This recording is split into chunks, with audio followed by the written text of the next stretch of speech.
네, 안녕하세요. 다정한 참견의 다엘입니다. 오늘은 인연이라는 주제로 이야기를 나눠보려고 하는데요. 인연의 사전적 의미는 사람들 사이에 맺어지는 관계라고 나옵니다. 그래서 남녀 사이에는 만남을 시작할 때 우리가 어쩌다 보니 인연이 되었네 라는 표현을 쓰기도 하고, 또 막상 헤어질 때는 우린 평생 인연일 줄 알았어 라는 표현을 쓰기도 하죠. 그리고 이별 후에 많은 시간이 흐르고 나서는 그 사람과 나는 인연이었었지, 그 사람과 나는 시절 인연이었지, 스쳐가는 인연이었지 라는 표현들을 쓰기도 합니다. 그리고 가장 보편적으로 사람들이 생각하는 남녀 간의 인연이라고 하면 평생을 함께 갈 사이로 인식을 하는 편이기도 합니다. 그렇다면 과연 우리는 어떤 사람과 인연이 될까요? 개인적으로 제가 생각하는 1순위인데요. 첫 번째로 인연이 되는 사람들의 특징은 바로 서로의 단점이 많이 드러나지 않는 사이입니다. 연애에는 정답이 없다고들 하잖아요. 그런데 모든 인간관계나 남녀관계는 다 상대적이기 때문에 내가 누구를 만나는지에 따라서 나의 장점이 더 많이 드러나기도 하고, 반대로 단점이 많이 부각되기도 합니다. 그리고 사람은 누구나 수많은 장점과 수많은 단점을 가지고 있는데, 내가 어떤 사람을 만났을 때는 나의 부족한 면이 너무 많이 드러나는 그런 경우들이 있어요. 이를테면 상대방에게 늘상 자주 듣는 말이, 왜 그렇게 연락이 안 돼? 너는 왜 항상 그렇게 열심히 안 해? 왜 그렇게밖에 못하는 거야? 너 그런 부분은 내가 좀 고치라고 말하지 않았나? 이런 식으로 나열을 하자면 끝이 없는데, 사실 이런 피드백들이 있어야 나 자신을 돌아보는 시간을 갖는 것도 맞습니다. 그리고 실제로 내가 생각했을 때도 이건 정말 너무 아니다 싶었던 부분들이라고 한다면 고쳐야 되는 게 맞겠죠. 하지만 연애 기간 내내 나도 나름대로의 노력을 했고 최선을 다했음에도 불구하고 계속해서 나의 부족한 점이나 단점이 많이 드러나는 연애라고 한다면, 상대방의 단점에 대해서 계속 비난을 해야 되는 입장이나 그 비난을 계속 들어야 하는 입장이나 평생 고통이 뒤따르기 마련입니다. 더 나아가서 이런 연애는 단점 한 가지 두 가지가 극복이 됐다고 해서 해결이 되는 게 아니라, 그거 하나가 극복이 되면 또 그 다음에 단점을 찾게 되거든요. 저의 경우로 예를 들어서 말을 해보면, 저는 개인적으로 실제로 조금 결벽 증세가 있는 편입니다. 그래서 청소도 매일매일 해야 직성이 풀리고, 머리카락 한 올만 바닥에 떨어져 있어도 보고 참지를 못하는 스타일이에요. 그런데 제 와이프는 몰아서 한 번에 치우는 스타일이에요. 그런데 이럴 때도 제가 굳이 와이프의 단점을 지적을 하려고 한다면 충분히 할 수는 있어요. 이거 왜 아직도 안 치웠냐? 빨리빨리 정리를 좀 해라. 왜 그렇게 사람이 비위생적이냐? 왜 그렇게 게으르냐? 등등. 그러면 당연히 이런 말을 매일 듣게 되는 입장이라고 가정을 하면 매일같이 야단맞는 기분이고 스트레스도 받고 점점 같이 있기가 싫어지겠죠. 뭐 할 때마다 눈치가 보일 거고요. 그런데 저는 원래 제 자체가 치우는 거를 좋아하는 스타일이기 때문에 와이프가 한 번에 몰아서 치우거나 늦게 치우는 것들이 저에게 있어서는 조금의 문제도 되지가 않아요. 오히려 제가 그런 것들까지 치우면서 스트레스가 해소가 되는 스타일이기 때문에 어떻게 보면 나의 장점이 상대방의 단점을 가볍게 덮어버리는 경우가 되고, 동시에 상대방의 단점은 전혀 드러나게 되지 않는 경우이죠. 그래서 흔한 말 중에 이런 말이 있잖아요. 무언가에 대해서 문제라고 생각하고 문제라고 인식을 해야 문제인 거지, 그 전까진 문제가 아니다. 이 말처럼 내가 사랑하는 사이인데 굳이 먼저 상대방의 단점을 들출 필요는 없는 거고, 이게 안 돼서 상대방을 깎아내리고 단점을 드러내야만 직성이 풀리는 스타일이라고 한다면, 그리고 그렇게 했을 때 통쾌함을 느끼는 사람이라고 한다면, 이런 사람과는 뭔가 인연이 되기 참 어렵지 않을까 싶어요. 정리하면 사람은 누구나 최소 100개 이상의 단점은 다 가지고 있을 텐데, 내가 누구를 만났을 때는 나의 단점이 5가지만 드러나는데 누구를 만나면 50개가 드러난단 말이에요. 그러면 당연히 자신감도 떨어지고, 내가 원래 이거밖에 안 되는 사람이었나? 스스로에 대해 의구심을 품기도 합니다. 그리고 심지어 이런 것들이 다음 연애에도 영향을 미치기도 하고요. 그렇기 때문에 적당히 자기 자신을 돌아보면서 나의 단점보다는 장점을 더 많이 이끌어내줄 수 있는 사람, 또 다르게는 내가 3만큼의 장점이 있었는데 알고 보니 30만큼의 장점이 있다는 것도 알게 해줄 수 있는 그런 사람을 만난다면, 또 서로가 서로에게 이러한 역할을 해줄 수 있는 사람들끼리 만난다면 무난하게 인연으로 이어질 수 있지 않을까, 그렇게 생각을 합니다. 다음으로 이어서 두 번째는 바로 깊은 대화가 잘 통하는 사이입니다. 생각보다 연애 기간이 길고 만나면서 내내 붙어있는 남녀 치고도 깊은 대화를 제대로 나눠보지 않은 커플들이 굉장히 많습니다. 주변을 보면 이런 경우가 있어요. 내가 아는 사람은 5년, 6년, 7년, 8년 장기 연애를 하던 사람과 헤어지고 나서 1년도 안 돼서 다른 사람과 결혼을 하더라, 이런 경우인데, 이게 무슨 차이가 있을까에 대해서 생각을 한 번쯤 해봐야 되거든요. 그 안에서 여러 가지 점들이 있기는 하겠지만, 예를 들어서 5년을 만났지만 우리가 맨날 만나서 데이트하고 즐기고 시간 때우고 별 생각 없이 계획 없이 그렇게 만나온 시간이 9.5, 가끔 애정 표현 차, 뭐 사랑한다, 결혼하자, 너 같은 사람과 끝까지 가고 싶다 라고 말을 했던 순간이 0.5. 이런 연애를 했던 사람들보다 5개월을 만났어도 뭐 진지한 이야기 그리고 서로에 대한 가치관들을 굉장히 깊게 나눈 순간들이 9.5인 사람들, 이런 느낌으로 만나온 사람들이 전자처럼 5년을 만난 사람들보다도 훨씬 더 깊은 유대감이 형성이 되었을 거예요. 전자의 경우에는 무언가 잘 통했던 것들이 많으니까 5년을 만났겠죠. 그런데 이렇게 오랜 시간 만났다라는 게 남녀 사이의 장점이 되려면요, 그 5년간 우리가 함께 쌓아온 신뢰와 깊은 대화를 통한 애착이 형성이 되어 있어야, 그래야 의미가 있는 겁니다. 그래서 연애를 하고 사랑을 했어도 우리가 그 기간 동안 함께 쌓아온 탑이 없으면 그 관계는 언제 무너져도 이상하지가 않고, 헤어져도 만난 기간에 비해서 은근히 쉽게 극복이 되기도 합니다. 얼마든지 그 자리를 다른 사람으로 메꿀 수 있다고 생각을 할 수 있거든요. 어차피 별로 쌓아온 게 없으니까요. 그렇기 때문에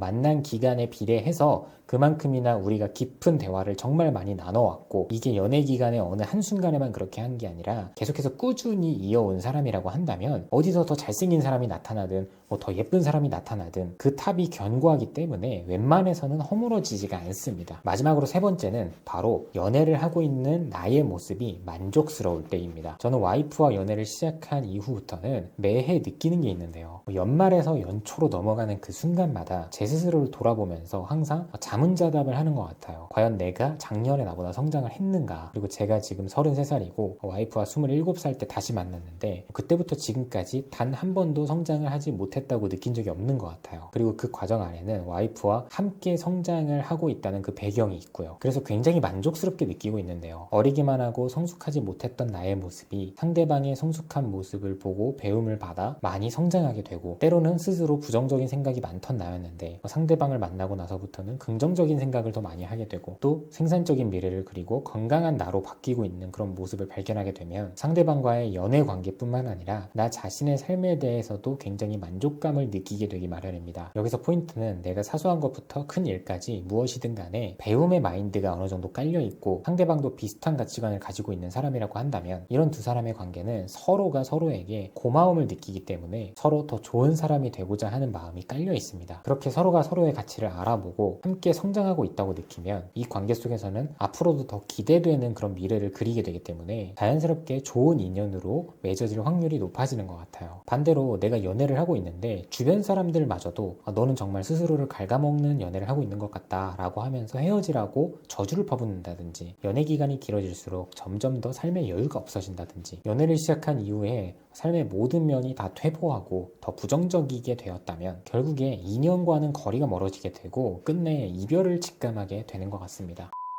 네, 오늘도 영상 봐주셔서 감사하고요. 지금까지 다정한 참견의 다엘이었습니다.